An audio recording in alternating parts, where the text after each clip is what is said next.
ওই গ্রামের শেষ কর্মীটি আপনি হয়তো মনে করতে পারেন যে আরে ভাই আমি যদি এখানে কিছু করি কি হবে, ওই ঢাকায় বা ওই চট্টগ্রামে ওই দিনাজপুরে কি কেউ কিছু টের পাবে নাকি, পটুয়াখালী জেলার অন্য জায়গায় তো মানুষ টের পাবে না।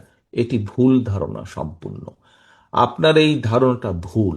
আজকে আপনি যদি এলাকায় এমন একটি কোনো কাজ করেন যেই কাজটি মানুষ পছন্দ করে না, এটির এফেক্ট আপনি নয়, এখানে উপস্থিত প্রত্যেকটা নেতাকর্মীকে এটির নেগেটিভ এফেক্ট অর্থাৎ এটির খারাপ প্রতিক্রিয়া ভোগ করতে হবে।